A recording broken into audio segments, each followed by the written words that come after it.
마부작침 팀이 매년 하는 것들이 있어요. 연초에 마부작침의 정체성과도 이제 밀접한 관계가 있는 아이템이기도 한데 네. 오늘은 그 얘기를 좀 해보도록 하겠습니다. 어떤 내용을 매년 하고 있는 건가요? 네, 국회 예산회의록 전수분석 보도를 저희가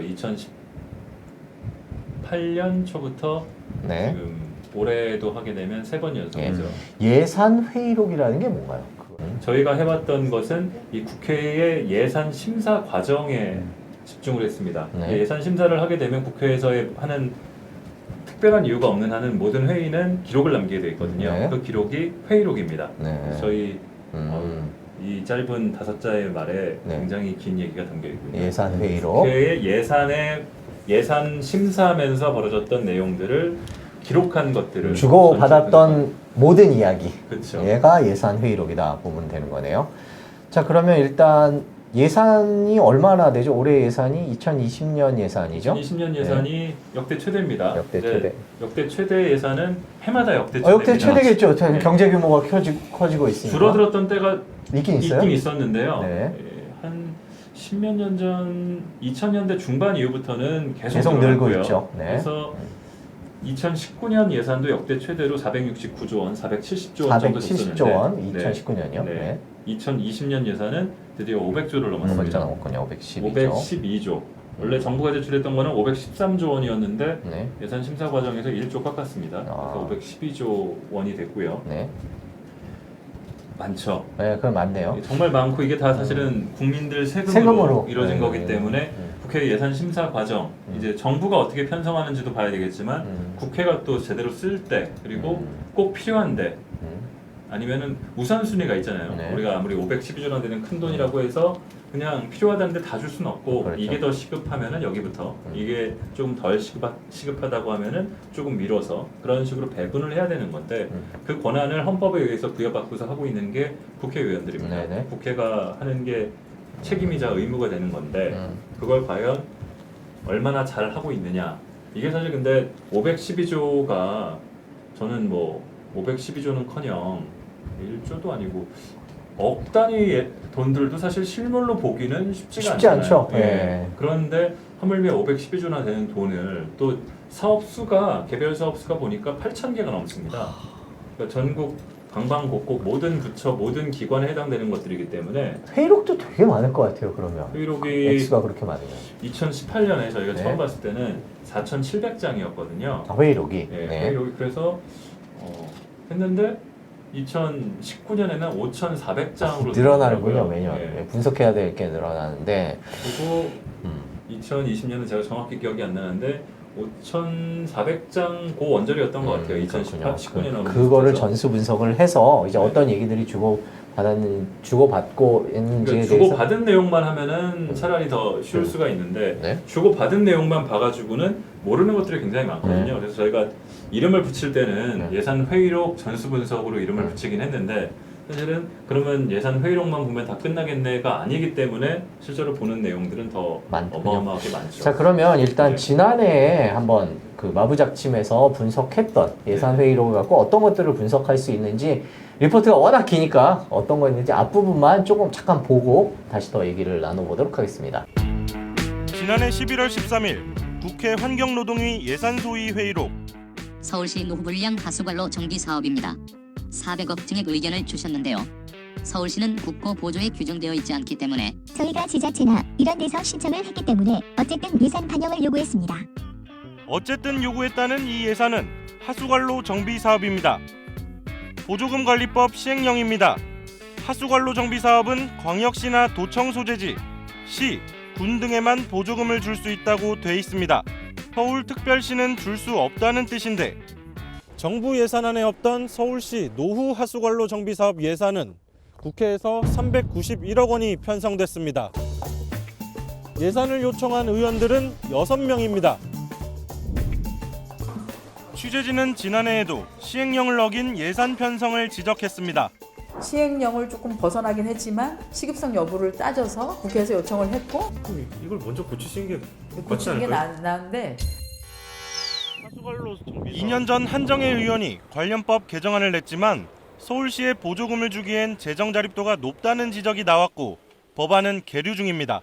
그런데 올해 또 같은 방식으로 예산이 편성된 겁니다. 올해 회의록을 또 보다가 같은 그 시행령에 된 게 있어서 좀 여쭤보려고 하는데 일단 저희 당첨 비서관 얘기를 좀 먼저 해주세요.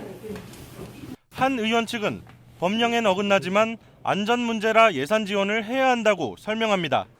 시행령을 어겨 서울시에 예산이 배정되는 사이 증액을 요청했던 경기도 등 28개 지자체는 지원 대상에서 빠졌습니다. 법령을 어기는 등 정부의 예산 편성 원칙에 맞지 않는 사업은 2019년 예산에서 37개 사업, 1,002억 원으로 분석됐습니다. 네, 지금 영상을 조금 일부 봤는데 뭐 눈에 띄는 거는 일단 지역 예산 다운 의원들 인터뷰를 하는 게 생각이 나는데 그 인터뷰 쉽진 않죠? 어떤가요? 좀 힘들 것 같아요. 가서 막 안 좋은 내용인데 확 인터뷰해달라 그러면. 네, 아닌가요? 국회 회의 이게 국회의 기능을 그리고 국회에 뭐 정말 불법적으로 뒷돈을 주고받거나 그런 게 아니고 네네. 어떻게 보면은 국회가 돌아가는 절차에 따라서 회의를 진행해서 통과를 시킨 거기 때문에 네네네. 사실 그 중에는 법 위반한 예산 편성도 있고 네. 아니면 편법으로 하는 것들도 있고 편법. 네. 네네네. 편법이 사실 상당수죠. 네. 그렇게 많은데 국회의원들은 이거 가지고 처벌받을 것도 아니고 네. 또 지역에 내가 이런 예산을 따왔다. 불법이든 편법이든. 아, 또 총선이 이제 얼마 안 그럼 남았죠? 지역민들은 뭐 반대할 이유는 별로 없는 것 있죠. 그 지역에서는. 하지만 이런 예산을 특정 지역에 집중하느라고 다른 지역에 필요한 예산들이 빠질 수도 있는 거고 그런 예산들이 쪽지 있거든요. 예산 뭐 이런 것들도 있죠. 그런 게 경쟁이 엄청 벌어진단 말이에요. 의원들 그래서 사이에. 의원이 힘센 의원들, 초선보다는 재선, 재선보다는 더 다선. 그다음에 뭐 예결위에 소속된 의원이라든지 아니면 뭐 대표나 원내대표나 당직을 맡고 있는 의원들이라든지 또 뭐 우리 이 헌정사에도 보면은 9선, 10선 의원까지도 있었잖아요. 그런 의원들의 지역 예산 아니면 위원장 예산들은 그런 얘기들이 실제로 회의록에 나옵니다. 아. 자, 이거는 위원장님 예산이니까 해드려야죠. 이거 왜 이렇게 밀어붙여? 그렇게 노골적으로 그렇게 노골적? 네. 근데 저희 생각할 때는 저희 약간 아전인수격인 거지만 2018년에 비해서는 19년이 좀 덜 노골적이 됐고 2020년 회의록을 저희가 계속 보고 있는데 역시 또 덜 노골적이에요. 감시하는 눈이 있다는 걸 의식은 하는 거예요. 네. 근데 재미난 흥미로운 거는 네. 이제 회의를 하면은 속기사들이 다 기록을 합니다. 네. 회의가 시작되면은 특별한 이유가 있지 않은 한은 다 기록을 하게 돼 있는데 네. 그런 걸 의식해서 의원들이 자 이거는 기록에 남으니까 정회하고 합시다. 빼달라고 못해요. 빼달라고 하려면 위원회 전체의 합의가 있어야 되는 거고 아. 특정 발언을 뺄 수는 없고 네. 사관과 같은 거니까요. 네, 그렇죠. 근데 정회하고 이거 기록에 남으니까 정회하고 따로 얘기합시다. 그런 의원들이 있어요. 아. 정회하고 과연 무슨 얘기를 할까? 저희는 알 수가 없습니다. 그러나 하여튼 그럼 기록에 모든 걸 남으면 안 될. 그러니까 모든 걸 기록해야 된다는 취지에 어긋나는 것 같아요. 그런 건. 근데 이번에도 보면은 기억이 나실지 모르겠어요. 소소위라는 거 아, 문제를 소소위. 계속 지적을 했었거든요. 소위원회 밑에 있는 거죠. 그죠? 아닙니다. 위에 있습니다. 아, 위에 있는 거예요? 왜 소위원회? 위에 있냐면 네. 소소위. 소위원회는 네. 상임위 밑에 있는 국회법에 규정이 되어 있는 거예요. 네. 위원회가 있고 전체 상임위원회가 상임위원회. 있고 거기에서 논의를 더 효율적으로 하기 위해서는 몇 명이 소위원회를 모여서. 둬서 네, 할 수가 있습니다. 네. 그런데 소위원회는 법에 나오지가 않은 거예요. 임의기구입니다. 네.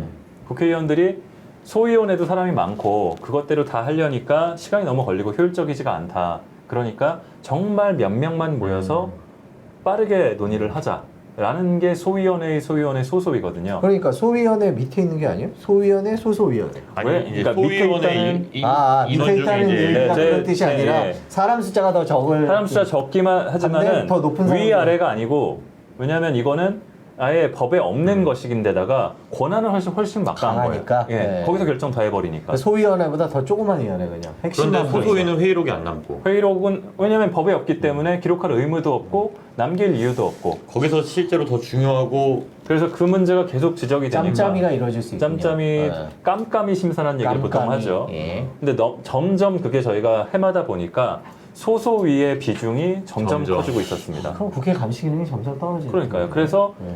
작년 이 2020년 예산심사에서도 이 소소위 얘기가 또 네. 지적이 되니까 네. 소소위 안 하겠다. 네. 예결위원장이 선언을 하고 네. 국회의원들도 소소위 하지 않고 대신에 간사협의체라는 걸 하겠다.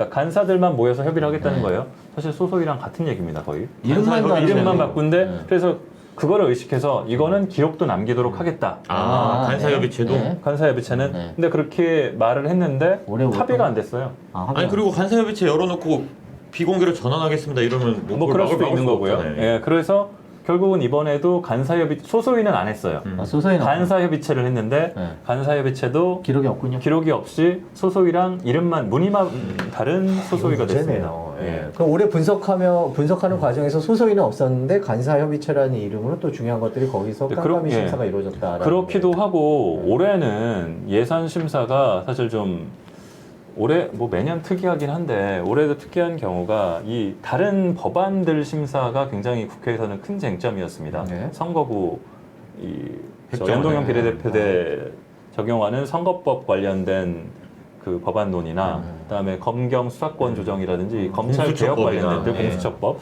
이런 것 때문에 예산 심사가 뒷전으로 밀려버렸어요. 그리고 사실은 뭐 자유한국당이 여러 잘못하는 게 많긴 한데 제1야당을 이렇게 배제하고 심사를 한 경우는 역대 없었습니다.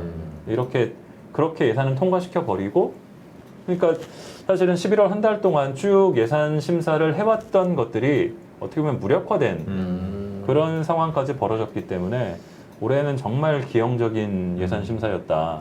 근데 그럼에도 예산 심사 과정에 누적되었던 문제점들도 또 그대로 드러났고. 드러났다. 예, 예를 들면 어떤 게 있습니까? 아까 말한 대로 지역 예산, 저희가 불용 네 가지 키워드를 가지고 이름을 붙여봤어요. 네 가지? 제가 네. 제가 또 그런 네이밍을 한번 해보려고 네, 즐기죠. 예. 네.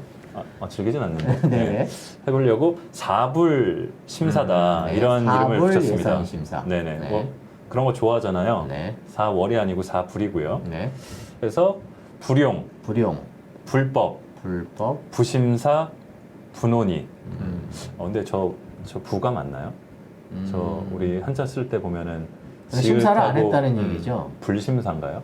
네, 제가 좀 그거는- 헷갈리는데 네, 제가 저렇게 넘겨드렸기 때문에 저렇게 적어주셨는데 네. 하여튼 무슨 얘기냐면은 네. 불용은 네. 쓰지 못하는데 편성한 예산입니다. 네. 자, 무슨 얘기냐면은 이 사업은 예산을 줘봤자 올해는 지금 이 사업 계획상 올해는 집행을 못한다. 그렇게 정부에서 그래서 이건 주면 안 된다고 얘기하는 예산들인데 그냥 편성을 해요. 아 이거 우리 지역 예산인데 왜 빼냐? 위원장님 예산인데 왜 어떤 빼냐? 게 있어요? 뭐 이를테면은 작년에도 저희가 보도를 했던 부분인데 영일만 횡단 대교 건설 사업이 있습니다. 이게 포항 쪽 가면 영일만이 있는데 여기를 쭉 만을 돌아가야 돌아가는 되니까. 네. 대로가 있으니 그 길이 있는데 글로 가면은 불편하니까 네, 가로지르는 가로지르는 다리를 놓자. 놓자. 네. 다리를 만들자. 근데 다리 하나 짓는데 네. 돈이 어마어마하게 들어가죠. 그렇죠. 이게 또 동해안 고속도로의 한 구간 부분이에요. 네.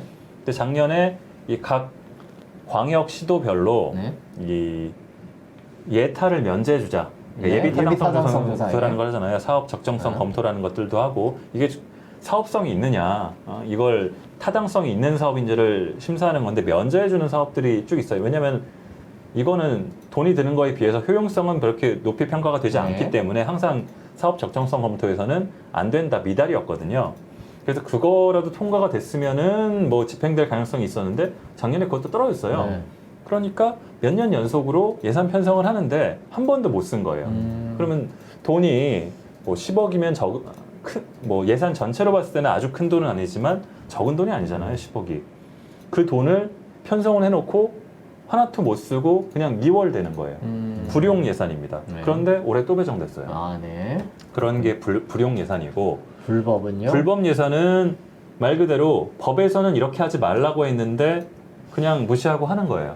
그러니까 법에서는 이를테면은 정부가 지자체 사업들에 대해서 보조금을 줄 수가 있는데 서울시 같은 경우는 보조금을 줄 수 없게 돼 있어요. 서울시 재정이 그러니까 특정 사업에 대해서는 서울시는 재정 자립도가 제일 높기 때문에 높으니까. 네. 그런데 그래도 서울도 필요한 사업이니까 주라. 그런 식으로 했던 사업이 작년까지 있었고요. 올해는 없더라고요. 네, 불법이고. 불법이. 심사와 논의의 차이는 뭐예요? 심사가 안 된 거? 논의가 심사는 제가 말을 붙인 건데 저희는 저거를 작년까지는 좀 촌스럽게 뭉텅이 심사라고 네, 뭉텅이 불렀습니다. 심사. 그러니까 같은 사업들이 쭉 있어요. 제목이 똑같아요. 네. 제목이 똑같은데 지역이 다 달라요. 네. 뭐 양천구 사업이 있을 수도 있고 저기 성남 사업이 네. 있을 수도 있고 지역들이 쭉 있는데 자 이거는 1번부터 50번까지 다 같은 내용 아니냐 한꺼번에 통과시킵시다. 네. 각각 이게 필요한 건지 아닌지를 세세하게 따지지 않고 지역별로 따지지 않고 특성 같은 걸 그러니까 심사를 하지 않는 거죠. 그 나머지 부분은 뭉텅이 와닿긴 하는데. 그래서 한자로 한번 해보려고. 네. 그리고 분원위는 논의를 한 흔적이 전혀 없는데 네, 통과된 예산들입니다. 아예 논의 자체가 안 네네. 되고 통과된 거거든요. 매년 마부작침이 국회 예산심사 보도에 이렇게 집중하는 그런 이유, 의미 그걸 마지막으로 한번 팀장으로서 정리를 해주시죠. 이런 식으로 하는 게 해보니까 필요하다. 그리고 저희가 체감하는 거지만 의식을 하거든요. 감시하는 사람이 있는 것과 없는 거의 차이는 어마어마하게 큰 거니까요. 자, 마부작침이었습니다. SBS만의 콘텐츠입니다. 우리 세금이죠. 그걸 얼마나 허투루 쓰고 있는지 올해 예산안 심사로 그 회의록, 예산 회의록을 감시한 마부작침에 관한 이야기를 들으셨습니다. 2020년 회의록 분석이 자세히 끝나는 대로 그 결과는 다음 주 설 연휴 직후에 자세히 국회의원들이 이번에 예산안 심사 어떻게 했는지 한번 자세히 전해드리도록 하겠습니다. 지금까지 마부작침이었습니다. 8부채도 저희가 또 시간이 오래됐네요. 네, 여기서 인사드려야 되겠습니다. 시청해주셔서 고맙습니다.